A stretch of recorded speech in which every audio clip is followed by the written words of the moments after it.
Il y avait un homme qui s'appelait Nicodème, membre du parti des pharisiens. C'était un chef des Juifs. Il vint trouver Jésus de nuit et le salua en ces termes.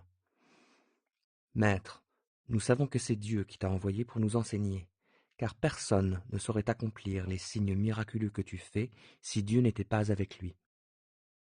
Jésus lui répondit. Vraiment, je te l'assure, à moins de renaître d'en haut, personne ne peut voir le royaume de Dieu. Comment un homme peut-il naître une fois vieux? S'exclama Nicodème. Il ne peut tout de même pas retourner dans le ventre de sa mère pour renaître. Vraiment, je te l'assure, reprit Jésus, à moins de naître d'eau, c'est-à-dire d'esprit, personne ne peut entrer dans le royaume de Dieu. Ce qui naît d'une naissance naturelle, c'est la vie humaine naturelle. Ce qui naît de l'esprit est animé par l'esprit. Ne sois donc pas surpris si je t'ai dit, il vous faut renaître d'en haut. Le vent souffle où il veut, tu en entends le bruit, mais tu ne sais ni d'où il vient, ni où il va. Il en est ainsi pour quiconque est né de l'esprit. Nicodème reprit. Comment cela peut-il se réaliser? Toi qui enseignes le peuple d'Israël, tu ignores cela? Lui répondit Jésus. Vraiment, je te l'assure. Nous parlons de ce que nous connaissons réellement, et nous témoignons de ce que nous avons vu. Et pourtant, vous ne prenez pas notre témoignage au sérieux. Si vous ne croyez pas quand je vous parle des réalités terrestres, comment pourrez-vous croire quand je vous parlerai des réalités célestes? Car personne n'est monté au ciel, sauf celui qui en est descendu, le Fils de l'homme. Dans le désert, Moïse a élevé sur un poteau le serpent de bronze. De la même manière, le Fils de l'homme doit, lui aussi, être élevé, pour que tous ceux qui placent leur confiance en lui aient la vie éternelle. Oui, Dieu a tant aimé le monde qu'il a donné son Fils, son unique, pour que tous ceux qui placent leur confiance en lui échappent à la perdition et qu'ils aient la vie éternelle. En effet, Dieu n'a pas envoyé son Fils dans le monde pour condamner le monde, mais pour que celui-ci soit sauvé par lui.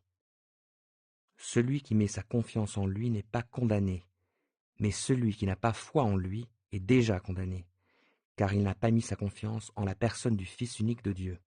Et voici en quoi consiste sa condamnation.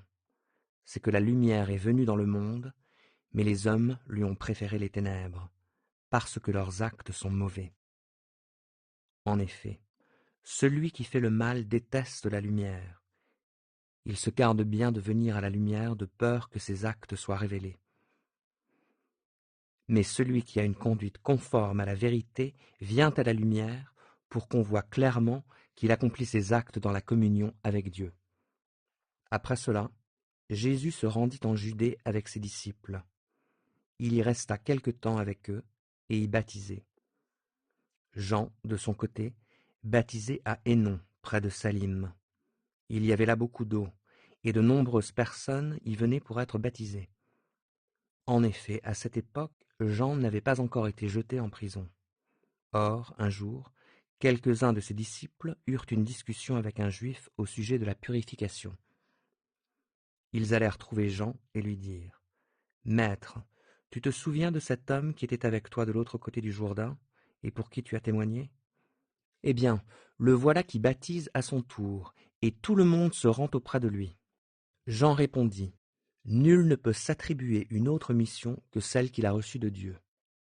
Vous en êtes vous-même témoin. J'ai toujours dit, je ne suis pas le Messie, mais j'ai été envoyé comme son précurseur. À qui appartient la mariée ? Au marié. Quant à l'ami du marié, c'est celui qui se tient à côté de lui et qui l'écoute. Entendre sa voix le remplit de joie. Telle est ma joie, et à présent elle est complète. Lui doit devenir de plus en plus grand, et moi de plus en plus petit. Qui vient d'en haut est au-dessus de tout. Qui est de la terre reste lié à la terre et parle des choses terrestres. Celui qui vient du ciel est au-dessus de tout. Il témoigne de ce qu'il a vu et entendu. Mais personne ne prend son témoignage au sérieux. Celui qui accepte son témoignage certifie que Dieu dit la vérité. En effet, l'envoyé de Dieu dit les paroles mêmes de Dieu, car Dieu lui donne son esprit sans aucune restriction. Le Père aime le Fils et a tout remis entre ses mains. Qui place sa confiance dans le Fils possède la vie éternelle. Qui ne met pas sa confiance dans le Fils ne connaît pas la vie. Il reste sous le coup de la colère de Dieu. Jean 4. Les pharisiens avaient entendu dire que Jésus faisait et baptisait plus de disciples que Jean. À vrai dire, Jésus lui-même ne baptisait personne, il laissait ce soin à ses disciples. Lorsque Jésus l'apprit, il quitta la Judée et retourna en Galilée. Il lui fallait donc traverser la Samarie. C'est ainsi qu'il arriva près d'une bourgade de Samarie nommée Sichar, non loin du champ que Jacob avait jadis donné à son fils Joseph. C'est là que se trouvait le puits de Jacob.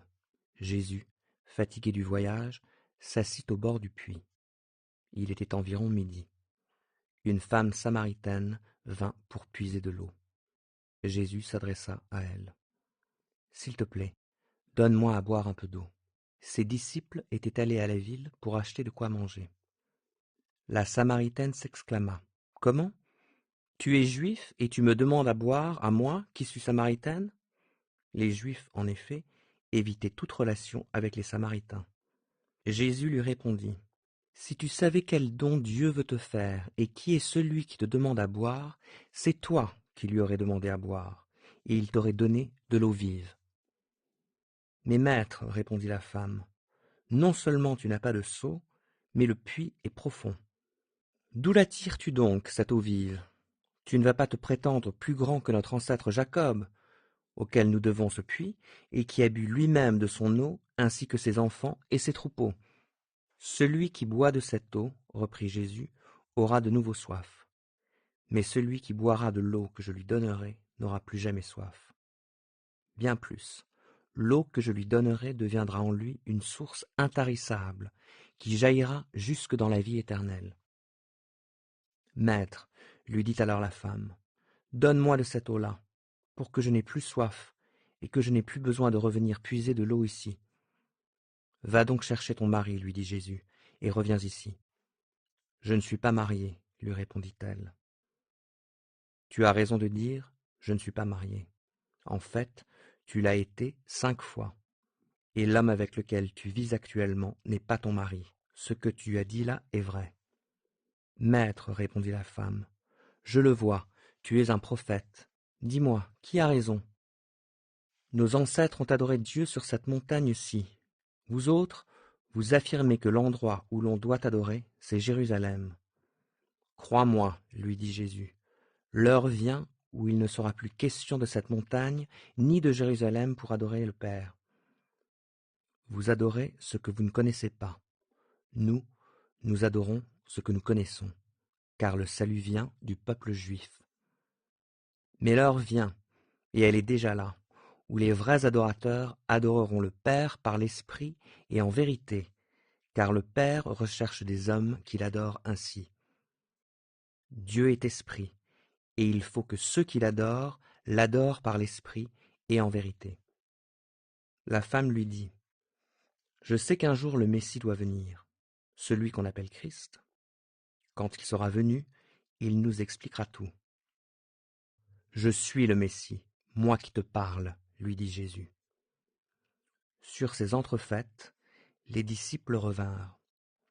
Ils furent très étonnés de voir Jésus parler avec une femme.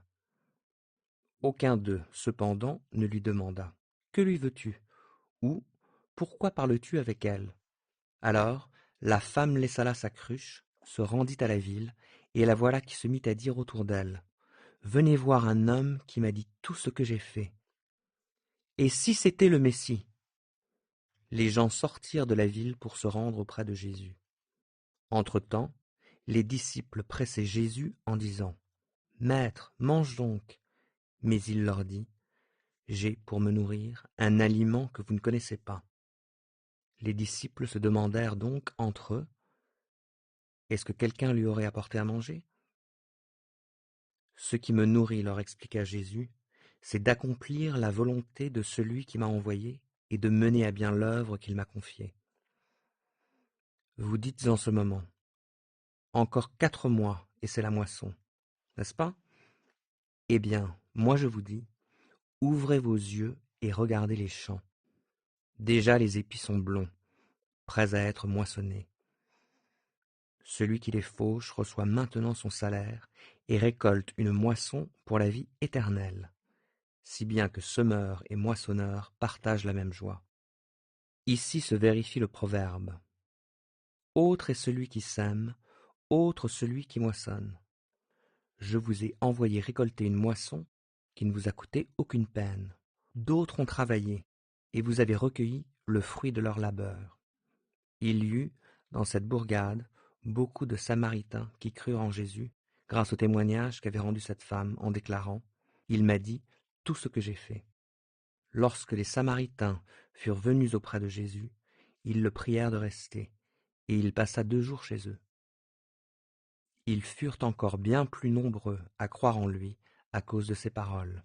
Et il disait à la femme, « Nous croyons en lui, non seulement à cause de ce que tu nous as rapporté, mais parce que nous l'avons nous-mêmes entendu, et nous savons qu'il est vraiment le Sauveur du monde. » Après ces 2 jours, Jésus repartit de là pour la Galilée, car il avait déclaré qu'un prophète ne reçoit pas dans son pays l'honneur qui lui est dû. Or, quand il arriva en Galilée, les gens lui firent assez bon accueil, car ils étaient, eux aussi, allés à Jérusalem pendant la fête, et ils avaient vu tous les miracles qu'il y avait faits. Il repassa par Cana en Galilée, où il avait changé l'eau en vin. Or, à Capernaum, vivait un haut fonctionnaire dont le fils était très malade. Quand il apprit que Jésus était revenu de Judée en Galilée, il alla le trouver et le supplia de venir guérir son fils, qui était sur le point de mourir. Jésus lui dit, « À moins de voir des signes miraculeux et des choses extraordinaires, vous ne croirez donc pas ?» Mais le fonctionnaire insistait. « Seigneur, viens vite avant que mon petit garçon meure. » « Va, lui dit Jésus, rentre chez toi, ton fils est bien portant. » Cet homme crut Jésus sur parole et il repartit chez lui. Sur le chemin du retour, plusieurs de ses serviteurs vinrent à sa rencontre et lui annoncèrent « Ton fils est bien portant. » Il leur demanda à quelle heure son état s'était amélioré.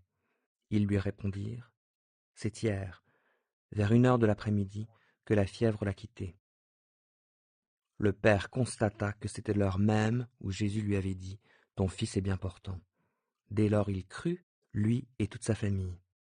Tel est le 2e signe miraculeux que Jésus accomplit en Galilée, après son retour de Judée.